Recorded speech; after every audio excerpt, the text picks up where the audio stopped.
Olá, bem-vindos ao Conexão ACIRP, o podcast da Associação Comercial e Industrial de Ribeirão Preto. Como todos os anos, em 2024 a gente está de novo junto com o Inova Ribeirão, que se chama Inova Day, porque, olha só, é só um dia, então vai se chamar Inova Day, né?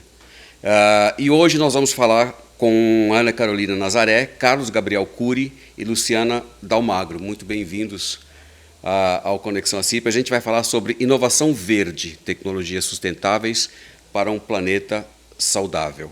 Eu vou pedir licença ao Carlos e à Ana para falar com a Luciana, que era exatamente sobre a propriedade onde você trabalha. É mais velha que Ribeirão Preto, é isso? Me fala um pouco da tua experiência. Bom, primeiro prazer. Olá, pessoal, todo mundo que nos ouve, que nos assiste. Uma alegria estar aqui, estou super feliz. Pelo que me consta, sim, Manuel, desde 1850 na família, então eu já sou a 5ª geração de produtores rurais na mesma fazenda. Então o que me cabia fica a 40 quilômetros aqui de Ribeirão, fica na região de Sales Oliveira. Sim. E o que me cabia nessa jornada de sucessora era fazer diferente. Né? Eu pensava, já foi feito muita coisa aqui e eu quero que a Luciana tenha o papel, e eu encontrei esse meu papel nos projetos de sustentabilidade, e por isso que eu estou aqui hoje com vocês para contar um pouco dessa nossa jornada por lá. Uhum. Ana, me fala um pouco de você, qual é a tua experiência? Bom, claro, então minha experiência é um pouco diferente, né? Embora a gente trabalhe todo mundo com inovação e com tecnologias verdes e sustentáveis, mas eu sou farmacêutica de formação, abri uma startup tem 4 anos para trabalhar no agro. Que fantástico. Então, exatamente. Fantástico. Todo mundo fala, poxa, mas o que uma farmacêutica está fazendo na linha do agro? Acredito que a gente consiga desenvolver produtos pensando na ótica de tratamento de pessoas, mais para plantas. Então, a gente trabalha muito o foco de nutrição e outras tecnologias que possam aumentar o tempo de prateleira de frutos e flores, utilizando matérias-primas sustentáveis. Também aqui de Ribeirão Preto, também não, né? Somos não é de Ribeirão Preto. De Araraquara, quase vizinhos. É quase vizinhos, né? Muito bem. Carlos, e você? Me fala um pouco de você, da tua experiência. Não estou tão vizinho assim, mas... Você é de Rondônia, é isso? Em Manaus, a gente está em Manaus. É verdade? Longe a beça. Eu sou do IDESAN, sou diretor de inovação e bioeconomia do IDESAN, também uma oportunidade muito boa de estar aqui, que a gente agradece, muito bom de quem está vendo. E o IDESAN desenvolve agendas de desenvolvimento econômico, começando na base produtiva, junto com comunidades, até agendas de inovação na agregação de valor de produtos, soluções tecnológicas e aumento de impacto, né? Aceleração de impacto de negócios sustentáveis para a Amazônia. E essa agenda que a gente veio aqui mostrar um pouquinho. Perfeito. Luciana, sobre o que você falou hoje aqui? Eu contei um pouco sobre a nossa jornada de sustentabilidade na fazenda, como nós estruturamos os projetos, e eu trouxe alguns exemplos práticos.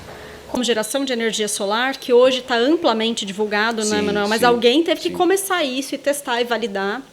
E nós fomos a 2ª fazenda no estado de São Paulo até essa tecnologia implantada.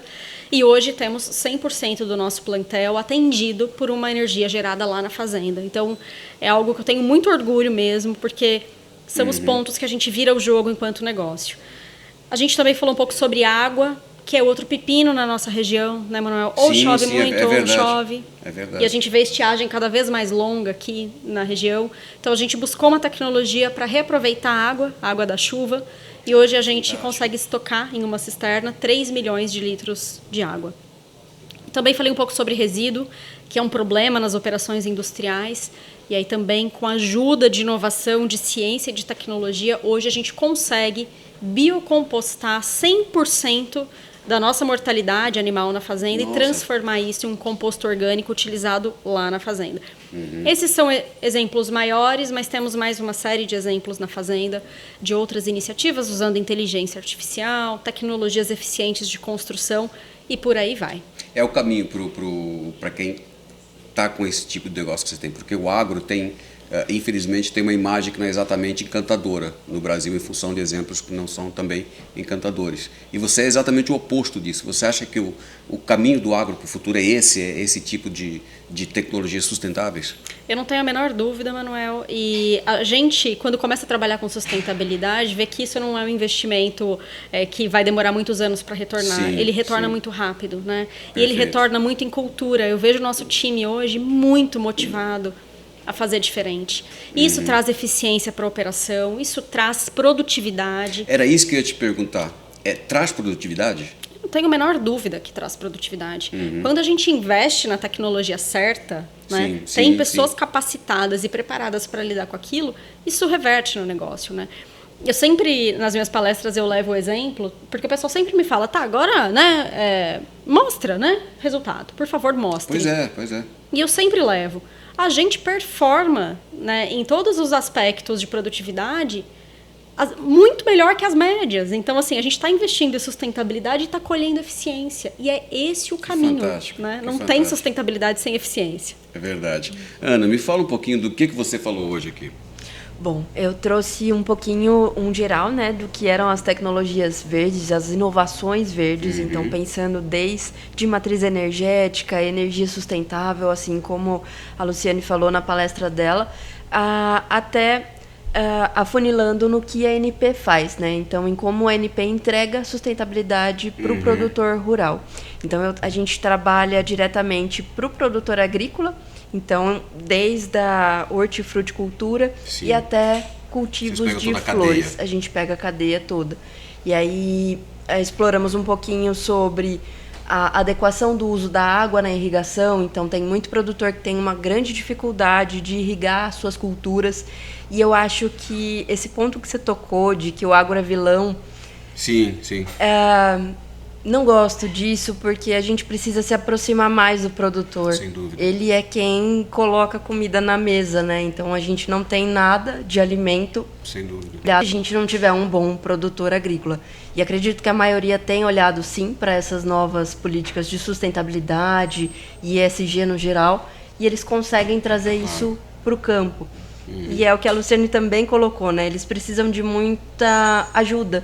Então, se a gente Sim. tiver auxílio de startups e de outros modelos que podem fazer essa conexão do campo com a tecnologia e investimento, é o que a gente precisa hoje. Perfeito. Carlos, e você? O que você falou hoje aqui? Qual foi o teu exemplo? Eu mostrei um pouco os resultados do IDESAN, um exemplo de que a gente pode olhar para uma Amazônia de forma que a floresta se mantenha e uma economia aconteça. A gente não tem isso ainda.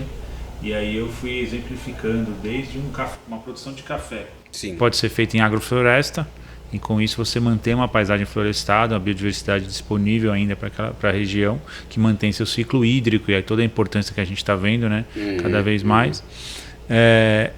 Esse exemplo é viável, está escalonando, está crescendo ali, então é possível ter então uma cultura também agrícola, né, uma cultura não florestal, mas que pode ser consorciada. E depois um outro lado mais de biotecnologia, sim, levando o conhecimento da academia, o que a academia já pesquisou, que precisa de uma oportunidade para virar novos ativos econômicos. Seja um produto, um processo, um serviço, um aplicativo, uma tecnologia, elementos que mostram que é possível a gente olhar para a floresta e ter diferentes formas de receita e projetar uma economia futura para lá.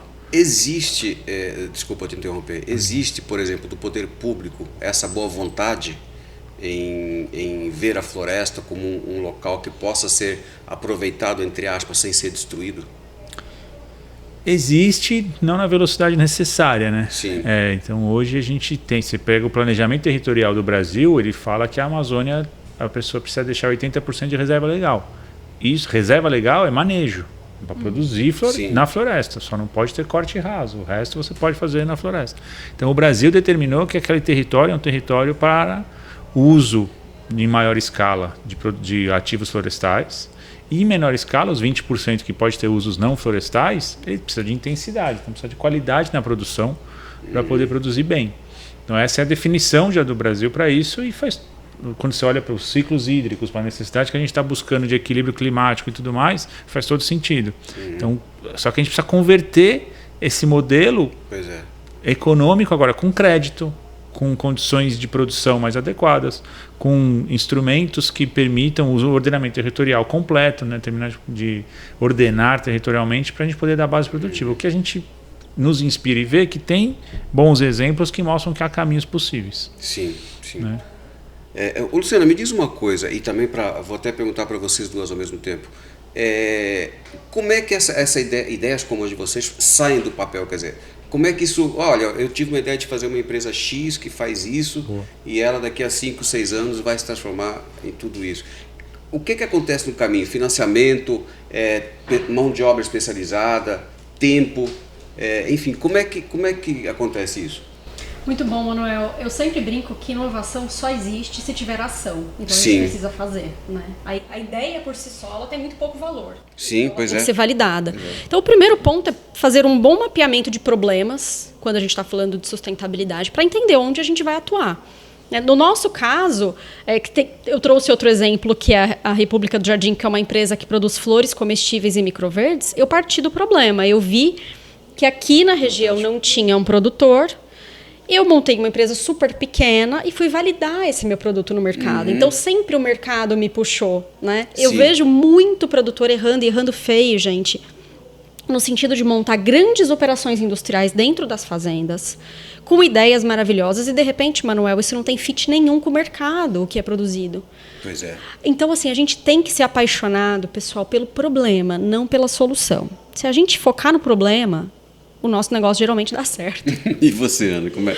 Eu acredito que... Eu acho que você teve bastante dificuldades, né? Eu tive bastante dificuldade porque a gente precisa de incentivo financeiro, né? Então... Você tem linhas de crédito especiais para isso. Exato. Né? Nada existe se a gente não tiver aporte financeiro para que a gente possa tirar a ideia do papel.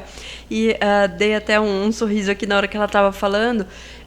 Sim, a gente tem que se apaixonar pelo problema, mas a gente tem que entender se esse problema é um problema de mais pessoas ou só nós estamos enxergando, né?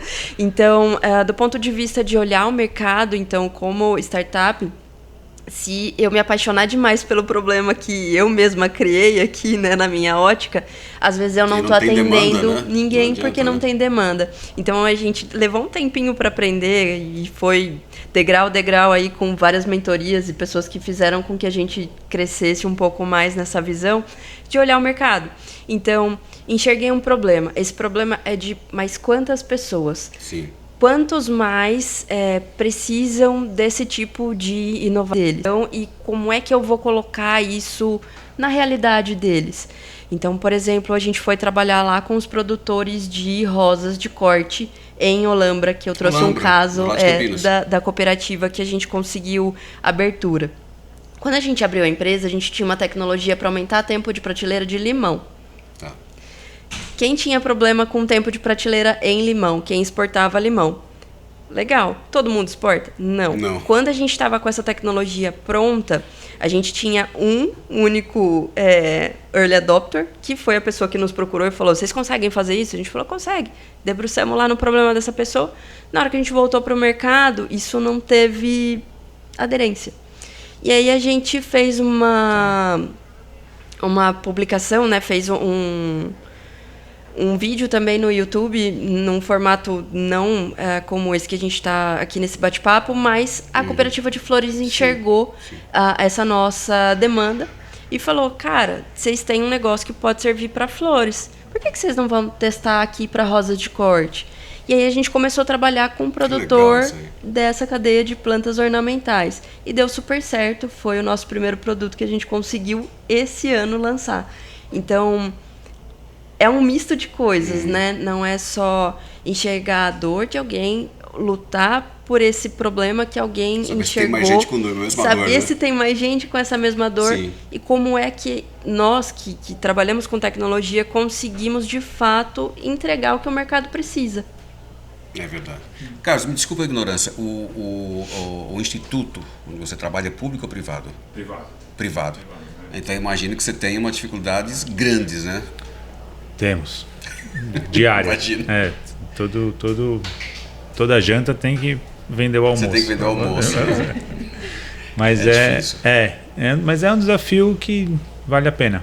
É que a gente tem uma independência para poder atuar, né, baseado nos nossos, orientados pelo nosso conselho de administração, Sim. que são pesquisadores referências na Amazônia, e nos dão uma autonomia de busca de soluções mesmo que realmente aconteçam. A gente nasceu com esse diferencial de fazer a implementação do conhecimento para virar uma economia nova. Então nascemos com essa missão e temos feito isso. Começamos no campo, fomos irradiando, gerando impacto e atingindo alguns resultados que são bastante, nos alegram e nos motivam a continuar. Completamos 20 anos em setembro. Nossa, agora.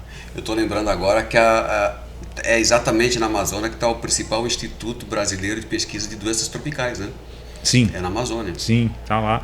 E ali é outro mundo de oportunidades. Exatamente, o que eles já conseguiram colocar para fora funciona muito bem. E o que tem ainda não amadurecido para virar um produto é um planeta. Dava para realmente a gente olhar para uma nova forma de farmácia e de saúde pública, graças ao conhecimento que tem ali. Tem mesmo. Gente, chegamos ao fim do nosso podcast Relâmpago. Muito bom. Num dia relâmpago também de inovação, eu queria agradecer muito a vocês.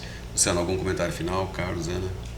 Obrigada, só tenho que agradecer. E isso nos mostra o tanto de oportunidade que a gente tem ainda para entender a inovação como uma grande aliada da sustentabilidade, porque a gente precisa de solução que a gente ainda nem sabe o que é, né, Carlos? Então, e Ana também, vamos juntos nessa jornada, não tenho dúvida. Tá ótimo, então, Carlos.